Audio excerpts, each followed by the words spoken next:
All right, let's go ahead and get this kicked off here. I have, throughout the presentation, if you have questions, I have opened up the chat window on my screen. So go and use the chat function to pose your question. I'll try to keep track of that as we go through.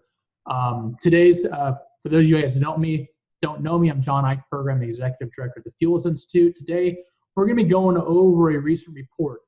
We commissioned a study to look at, do a comparative analysis of different transportation-related environmental initiatives. So today we're going to do a quick overview of quite a few of those, give you a flavor for what's in the study, and give you a reason, some insight as to why it might be worth you taking a look at it when you have an interest in what's going on in the environmental space for transportation. First of all, I always like to start off with showing our board of advisors. These companies, they determine our research agenda, and they're also responsible for reviewing all of our publications before they're published to make sure that they are objective and aren't missing key elements of facts about the market. So the study you're seeing today, we're going to be talking about, was peer-reviewed by this panel of experts, and I think it really represents some of the best work the Fuels Institute has done. And I think it really will form a good basis for all of us to share perspectives and engage with decision makers, both in business and in government, about how different initiatives might affect the market, consumers in particular, but also how they might affect overall emissions as we go towards a lower carbon market. Now, at the bottom of the screen, you see a disclaimer. I don't speak on behalf of any one of these companies. The comments today are my own, derived from the research we've done and other insights I've gathered over the years. I do not, like I said, do not speak on behalf of any of these companies, but they do advise what we do, and I take a lot of input from them to help craft my perspective and the things I share with the public as we go forward for the Fuels Institute. So let's put it in context real quick. There's a huge global priority to reduce carbon emissions from transportation. With the election outcome of last month, the incoming Biden administration has already made it clear they're going to rejoin the Paris Climate Accord. And you can see the graphic here on the screen from Statista. Pretty much everybody in the world is part of this climate accord.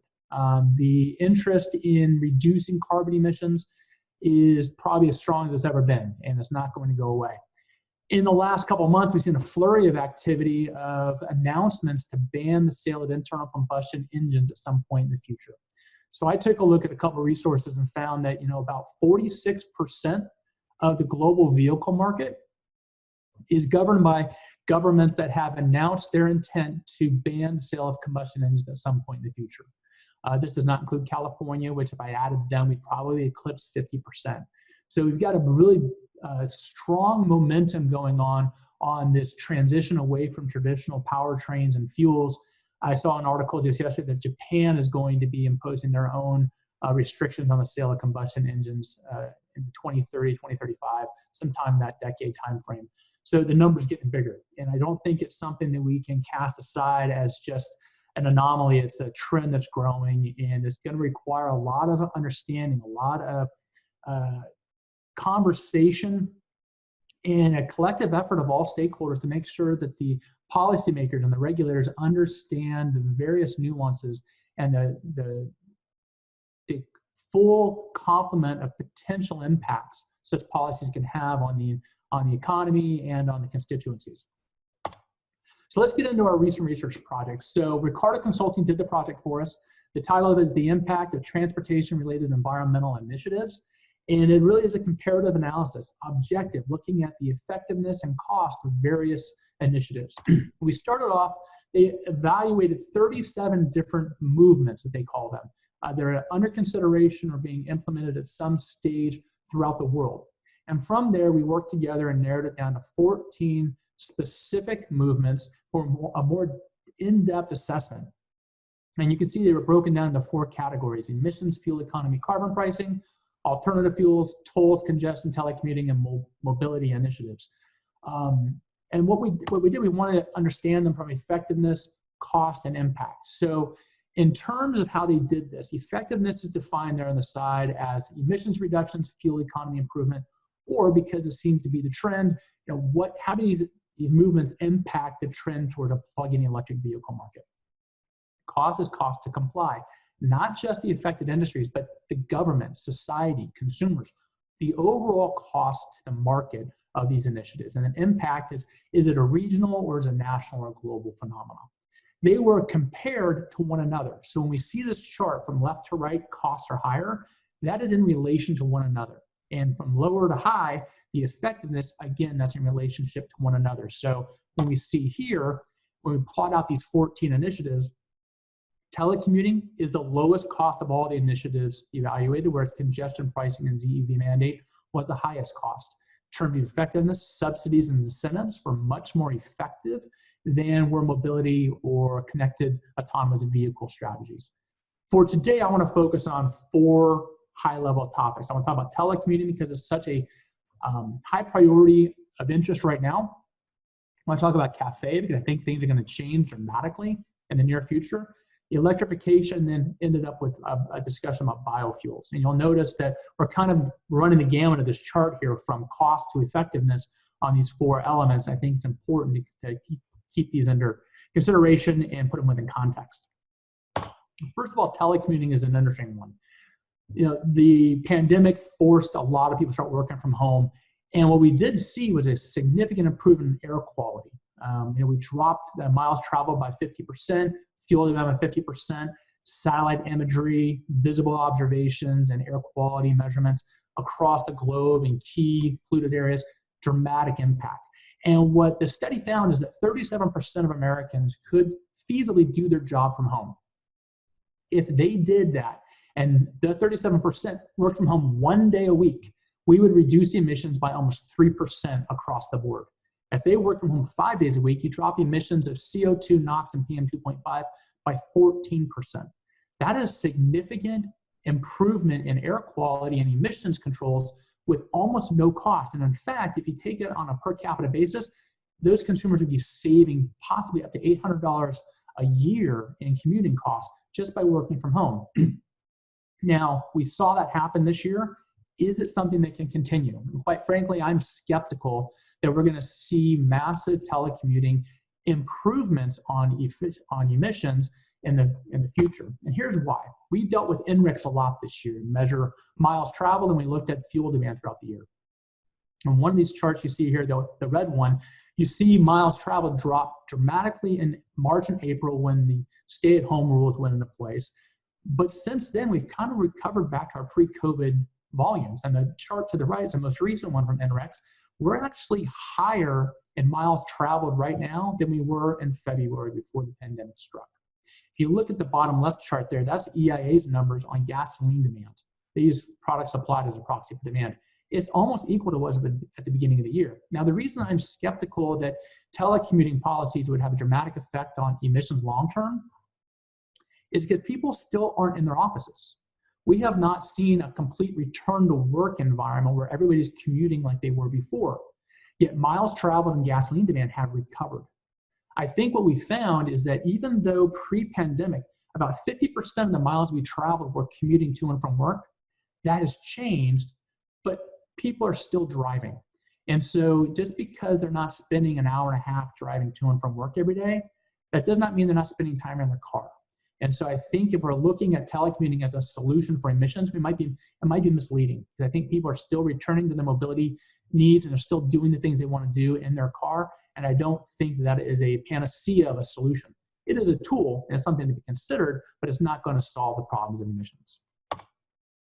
CAFE standard. And I'm not going to spend a lot of time on this because I think it's pretty clear. Corporate average fuel economy standard requires improved efficiency year over year in the vehicle mix. The Obama era administration was the one that got a lot of exposure and a lot of attention because the estimation was to comply was about 54 mile per gallon equivalency by 2025. Now keep in mind, that was a GHG emissions reduction threshold. That was the calculated miles per gallon based upon if we were to achieve all GHG emissions reductions just through efficiency, what's the equivalency? So that was in place during the Obama administration. Last year, the Trump administration implemented this safer vehicles rule, which changed the rate of improvement, actually slowed it down quite a bit. And you see on this chart here, the impact on emissions from the SAFE rule and the original CAFE program. I point this out because I believe My expectation is next year, the incoming Biden administration will likely change the CAFE program again. It will likely abandon the Safer Vehicles program. It might go back to the Obama-era CAFE program. It might go to a different program. I don't know. But I think the impact of CAFE is going to be much more significant in the coming years than it would have been if President Trump had been reelected. And so we go back to EIA's annual energy outlook from January of this year, which forecast gasoline and diesel demand, assuming the Obama-era CAFE program remained in place. And you see here that projects by 2040 a 13 to 26% drop in gasoline demand and a 3 to 15% drop in diesel demand. The range is predicated on which case you look at in the outlook, a low oil price or high oil price flex case. But the 13 to 26% drop in gasoline demand by 2040, I happen to think that's probably pretty accurate. So we're going to be seeing continued erosion in demand over time as the new CAFE programs come into place, if my expectations are accurate. If I'm wrong and the Safe Vehicles program stays in place, then the impact on demand can be much more moderate than what we see here. But CAFE is a big player. It also is one of the driving forces to a lot of the automakers' decisions to pursue electrification strategies to make sure they can get to those efficiency hurdles that were set up in the Obama administration's CAFE program. Transportation Climate Initiative and carbon pricing are pretty transparent policies designed to impose a cost on the use of fuels that emit carbon, have carbon emissions. And we take a look at where they are here. The effectiveness is median, cost is fairly low, and that might seem strange, but when we take a look at what the impact is of the two assessments, it may make a little more sense. So the TCI applies to 12 states in the New England Northeast region. And you take a look, it's a lot of data here, and if you want the slides, we can provide them to you. It's also in the report that's available on our website. But it basically sets up allowances. So fuel suppliers that are delivering gas or diesel to these covered states have to acquire allowances or credits to offset the carbon emissions associated with the fuels they're delivering. That is going to generate about $7 billion in allowance value by 2032, but it's only going to achieve about 6% of the targeted 25% of emissions reductions from the program. When we think about cost of compliance, however, I think that's where it's important to pay attention to. The three circles in the top right corner here are different studies based upon a 20%, 22, or 25% cap in carbon emissions.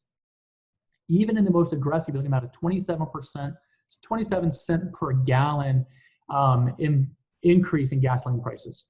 That is not a huge number. I'm going to show you some sensitivities on gasoline price to demand to give you a kind of perspective on that. One of the things about the TCI that's interesting, to get to that 25% carbon reduction, they're going to take the revenues from the allowances and invest them in transit and electrification and mobility strategies that have a lower carbon impact. So it's more of a comprehensive approach. It is a cap, collect the allowance revenue, then reinvest it back in the market.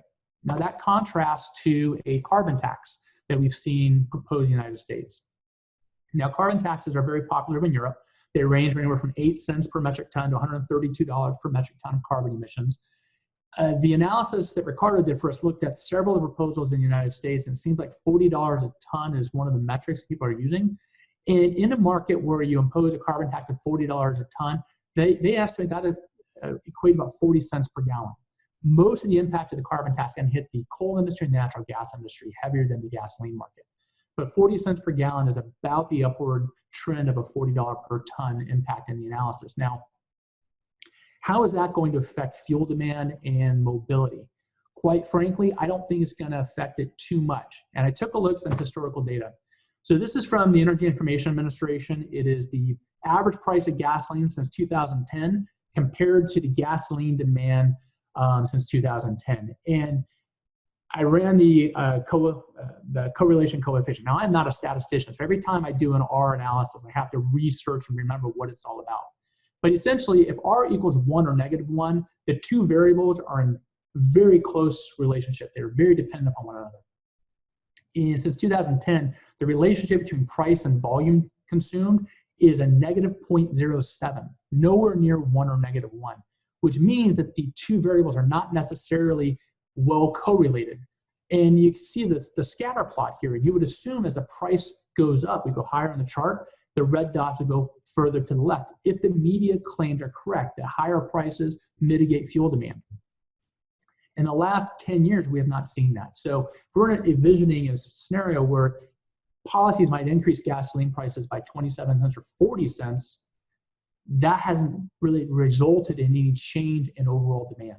So I really question the impact on overall transportation emissions reductions from these policies, unless they get a little more draconian and impose a little more harm on society and the economy. But as what we've seen historically, it doesn't look like it's going to have that big of an impact.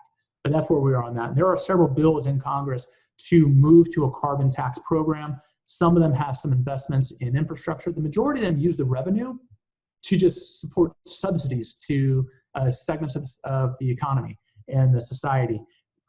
Raises some questions for me as to what the efficacy of that is. If we're trying to reduce emissions, how are we doing that to make sure that we kind of cut back on transportation-related emissions? But that's the quick and dirty on those two policies.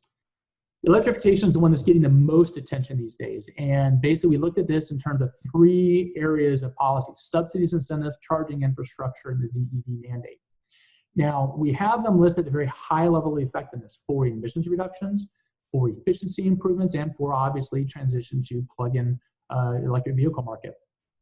Cost is very high too. So there's a lot of debate, and I've been on a lot of calls recently where people question whether electric vehicles are in fact environmentally sensitive. And actually a CEO of Polestar came out about 2 weeks ago and said, we got to stop saying that EVs are the best for the climate and the best for the environment, because we still have a lot of work to do on improving their cradle to grave environmental impact. But that being said, when we look at various LCAs, life cycle analyses of electric vehicles versus ICEs, what Ricardo found in their analysis is that the EVs are actually, even under today's conditions, slightly better on life cycle emissions of carbon and GHGs than internal combustion engines. And they posit that as the electricity generation grid becomes more renewable, this advantage in the plug-in electric vehicle market will only improve. I did not read these studies myself. I don't know how much of the life cycle was taken into consideration. Was it truly cradle to grave? Was it systemic, where you're looking at the vehicles and the energy used to propel the vehicle and the manufacture of that industry? I don't know. I think it's something that needs to be understood. But in these LCAs, the result was there is a slight environmental advantage to going to EVs, which supports the move to push electrification. Now, in the 3 policies, they're all, what Ricardo came out with is, look, all 3 of these are required. As of right now, they're all required to really drive the market towards electrified vehicles. Subsidies are critical in the short term, because the typical battery electric vehicle in 2020 cost $8,000 to $12,000 more than a comparable internal combustion engine. And that's why you have a federal government tax credit of $7,500 per unit. However, almost every study I've seen expects price parity between ICE and EV to be realized around 2025. And so these subsidies in the short term are critical, maybe in the long term not as critical as they are today. ZEV mandates are also critical. Right now, EVs, plug-in electric vehicles, and plug-in hybrid electric vehicles represent less than 2% of light-duty vehicle sales through November of 2020. That was the same ratio they achieved in 2019 and 2018. There is a lag in consumer adoption of EVs. That there leads some policymakers saying we need to do more to encourage it. So you have, I think 11, 12 states have zero-emission vehicle programs. These have a huge impact on improving electric vehicle adoption. California, I think it's around 45–50% of all electric vehicles sold in the United States are sold into California to comply with the ZEV program. However, there's a huge cost, and you're looking at the cost there in the middle, depending on the study you use, anywhere from $6.8 billion to $10.2 billion in 2025.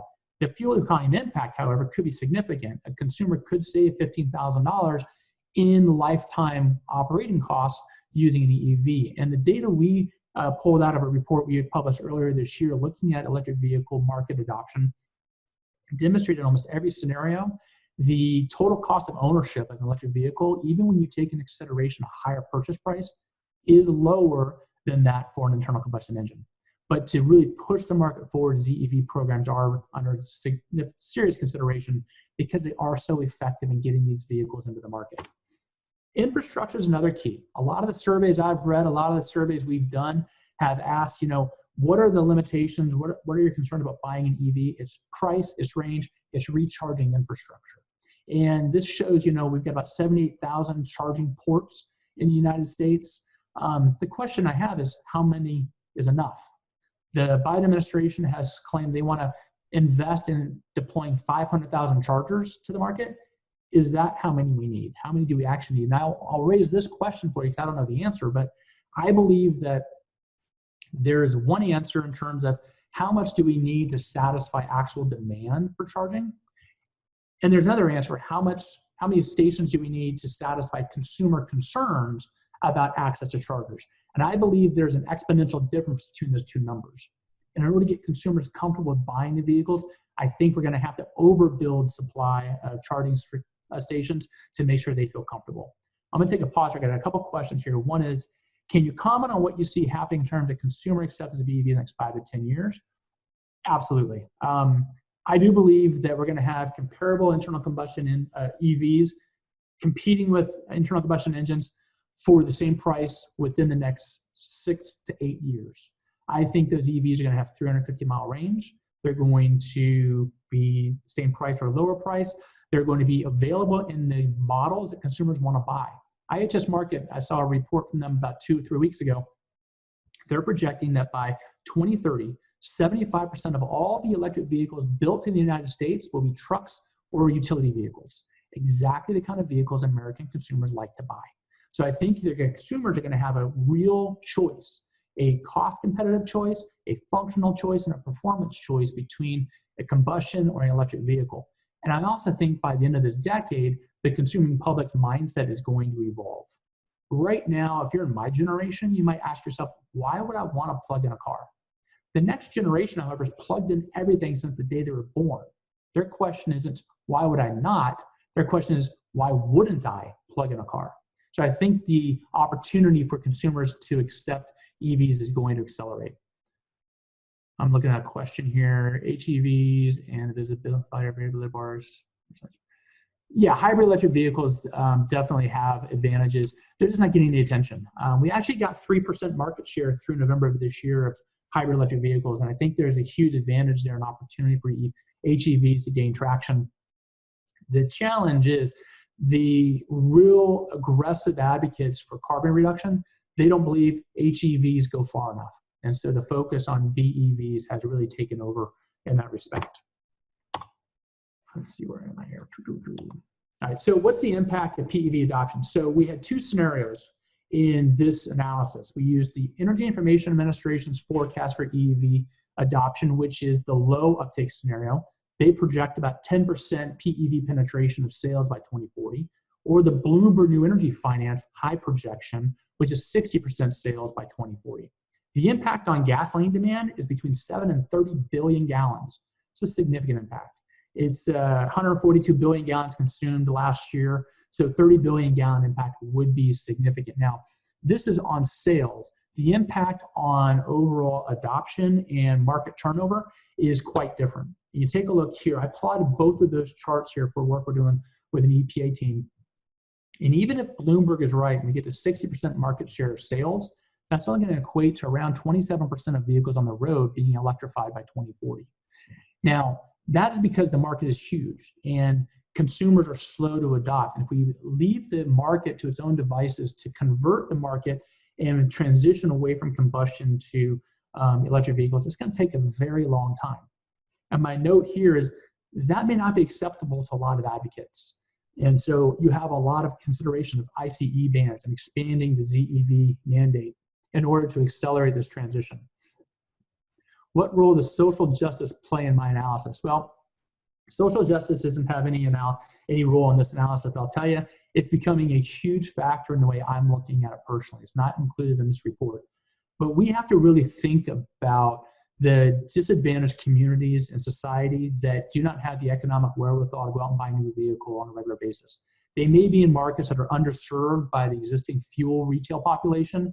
they may likely be underserved by EV charging.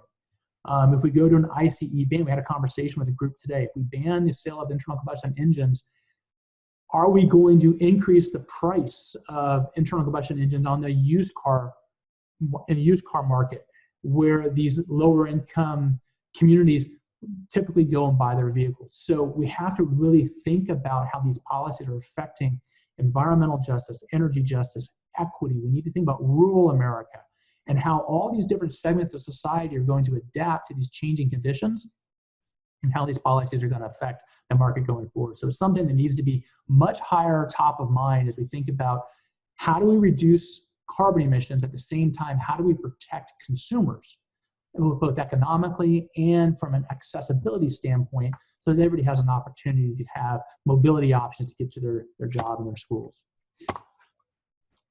I got a couple more slides here. So with this slide here, because it can take a long time to convert the market, we need to think about how we're going to reduce carbon in the liquid fuel space that's still being burned in internal combustion engines, probably for decades and decades to come. And I really think biofuels have a role to play here. And there's an opportunity in the next couple of years to really think broadly and constructively about the biofuels program, because the RFS, the Renewable Fuel Standard statutory volumetric numbers, expire in 2022, and then it's left to EPA to decide volumetric requirements going forward. At the same time, there's a lot of attention being placed on the low carbon fuel standard that was pioneered in California. And if we look at the two here, and I think RFS has struggled. It's a tiered structure of 4 different categories based on GHG emissions. It has relied primarily on traditional biofuels, which have a lower GHG reduction potential. And I point out the middle bracket there, you're looking at about maybe a net, just less than 5% overall reduction in GHG emissions from the RFS, according to the research that was done. Yet the cost is $5 to $20 billion, depending on market conditions. That's about 3 to 7% of market costs. So the costs aren't significantly high, but the impact hasn't been nearly as significant as some might have wanted. Meanwhile, the low carbon fuel standard in California has the potential to spread rapidly. The Midwestern governors have a memorandum of understanding to consider regional LCFS. The TCI in Northeast is not really an LCFS, but it has some similarities to it in terms of the allowances program. So there's interest and there's a lot of discussion about, should we have LCFS at a federal level? Well, we take a look at the LCFS, the benefits and costs. LCFS is a performance metric. It says we need to reduce the carbon intensity of our transportation fuels. It doesn't dictate specific fuels, and it's been very flexible, bringing in different products. The impact, the cumulative savings estimated through 2025 is about $8 billion in avoided GHG emissions and about $7 billion in reduced expense on fuel consumption. So pretty positive numbers there. To date, it hasn't been really difficult to comply from a cost standpoint. That's largely because the carbon intensity reduction requirements in the program are pretty small. Between 2021 and 2030, they're going to get much more intense. And this right chart here is from an earlier study we published last year, but it is replicated. The data is replicated in the Ricardo study we just published last month. Between now and 2030, the cost per gallon associated with the LCFS is going to go up quite a bit. And we could see a 70-cent per gallon impact on the price of gasoline in the LCFS states. All that being said, there are some elements of the LCFS that make a lot of sense. The greater flexibility, the more potential inputs of different products to comply with the program, the setting a performance metric of reducing carbon intensity and letting the market kind of figure out how to do that. Those are some of the attractive qualities of the LCFS. Can it be extended to the federal level? Would the RFS have to be replaced? Can they live in harmony? These are questions we don't know, but they need to be explored. But I think understanding some of the fundamentals of the two programs is critical when we start thinking about how do we create a biofuels program that enables us to incorporate the best of that market to reduce the carbon intensity of the liquid fuel market going forward. And so here's the quick summary. I got one more question. So question is, EIA CAFE demand graph understate both safe and above impact by 2040. EIA only uses current law. So it is an inexact forecast, but I think that the impact on fuel demand is still going to be significant. What it will be ultimately, we'll see. But EIA is one of the only publicly available free access forecasts out there, and they publish each year, so you can watch the trends over years. So I think it's still useful to look at it as a baseline, and then flex it out from there. But yeah, it definitely is not an exact science, and EIA's numbers on fuel demand are not exact either. They're very often maligned for not being reflective of what's actually being experienced in the market, but to an extent, they're the best we have, so we rely on them anyway. So yeah, I take all forecasts and all analyses with major grains of salt, because they're all predicated on what the assumptions are and the moment of time they were done. But that's a quick rundown of the study. Again, the layout of all these, there are a variety of resources you can look at. And I think the key takeaway I want you to go hang up from this call with is there's no silver bullet without compromise. The idea that there's one solution to fix all of our problems is not realistic. There is not a one-size-fits-all solution for all markets. I think it's going to require a combination of approaches. It's going to require some collaboration and open dialogue about what it is we're trying to achieve. And if we stay focused on we want to reduce emissions and protect consumers, then we can find a way to balance the approach in a way that makes sense for everybody involved.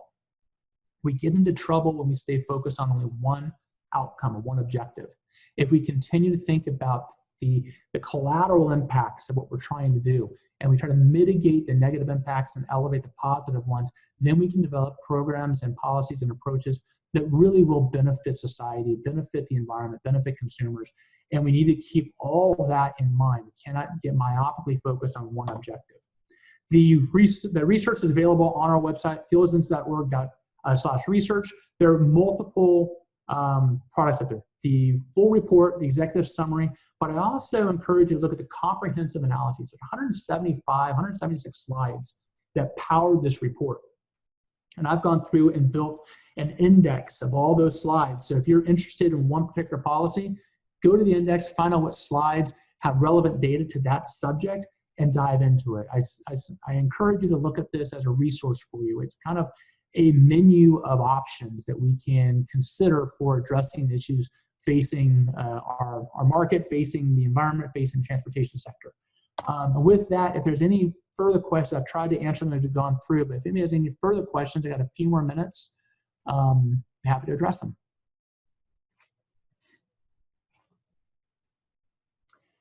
Can you comment on any of the items in the study that you think could work on an international scale? One argument that is often used is that things like carbon taxes just push high carbon intensity things to markets that don't regulate carbon. You're right, and I think that is one of the challenges we have is we need to have cross-border approaches. We need to actually think about this in a collaborative way across government structures. I think a combination can work. I think the first thing we have to do is we need the leaders of the countries that are really focused on this to remember to think about it comprehensively. Think about it from a realistic standpoint. If we want to go to more electrified vehicles, okay, how do we get there responsibly? And in the interim, how do we improve the environmental performance of the legacy fleet? And the continued market of the internal combustion engine is going to be around for decades and decades to come. How do we reduce the carbon intensity of the fuels that are being fed into those vehicles? I think we need to think about equity. It's not just equity within the United States, not just disadvantaged communities or rural America.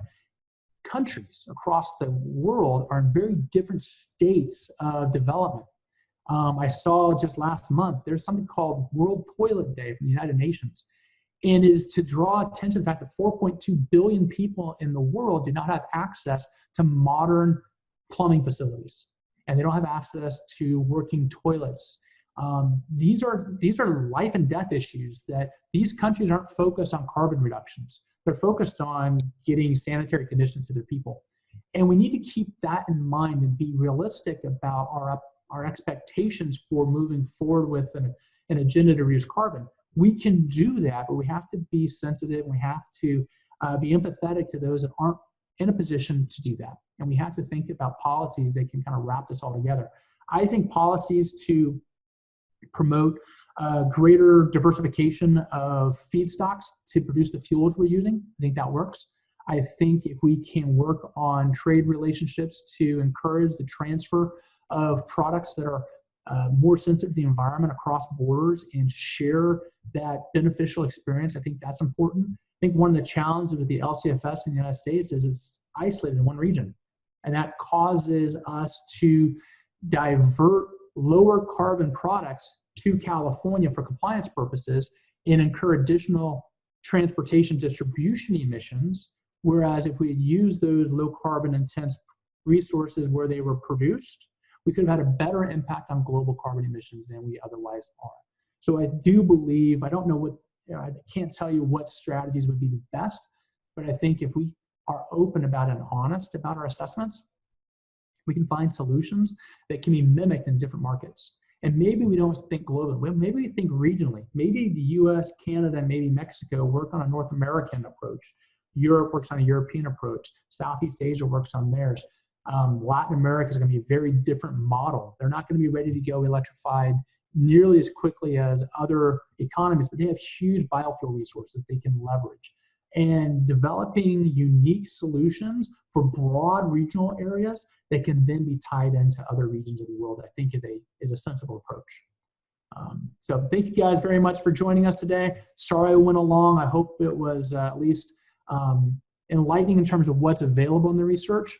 And I appreciate your questions. If you guys have any follow-up questions, feel free to reach out. Our email addresses are all on our website at fuelsinstitute.org.